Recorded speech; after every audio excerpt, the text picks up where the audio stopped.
करब प्यार लइका रह जाई। डर लगतावे तोहर देखी के लबेदा धीरे धीरे डाला मोरा छोटा बावे छेदा ए राजा बुझो।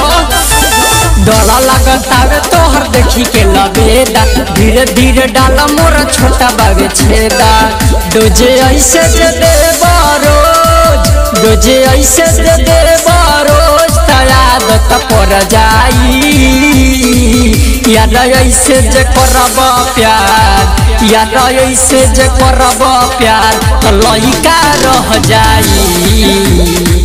याद ऐसे जे करब प्यार तो मामला बिगड़ जाई। याद ऐसे जे करब प्यार याद ऐसे जे करब प्यार तो लइका रह जाई। RGL रिकॉर्डिंग स्टूडियो सिमरैया चौक। कि तोहरा नइखे कंट्रोल लागत कि कोई देबहो कि केहू देखली करे जा त खुल जाई हमनी के फोन। हे राजा का करबहो कि तोहरा नइखे कंट्रोल लागत कि कोई देबहो कि केहू देखली करे जा त खुल जाई हमनी के फोन। माल भीतरिल जन तू झार माल भीतरिल जन तू झार किया फत बढ़ जाई। याद ऐसे जे करब प्यार याद ऐसे जे करब प्यार तो लइका रह जाई। याद ऐसे जे करब प्यार तो मामला बिगड़ जाई। याद ऐसे जे करब प्यार प्यार प्यार प्यार याद ऐसे जे करब प्यार तो लइका रह जाई।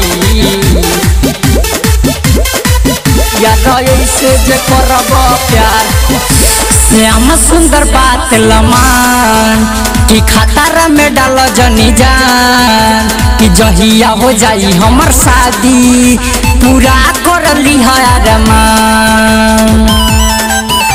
बुझला ये राजा श्याम सुंदर बात लमान कि खतरा में डाल जनी जान कि जहिया हो जाई हमर शादी पूरा कर ली है अरमान। कुछ दिन ला विकास कर जान कुछ दिन ला विकास कर जान दूरी सह जाई।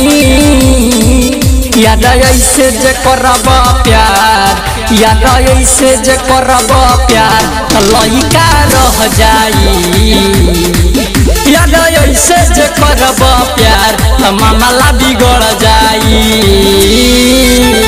डर लगतावे तोहर देखी के लबेदा धीरे धीरे डाला मोरा छोटा बावे छेदा। डोजे ऐसे दे देबा रोज डोजे ऐसे दे देबा रोज आदत पर जाई। याद ऐसे जे करब प्यार याद ऐसे जे करब प्यार तो लइका रह जाई। याद ऐसे जे करब प्यार तो मामला बिगड़ जाई।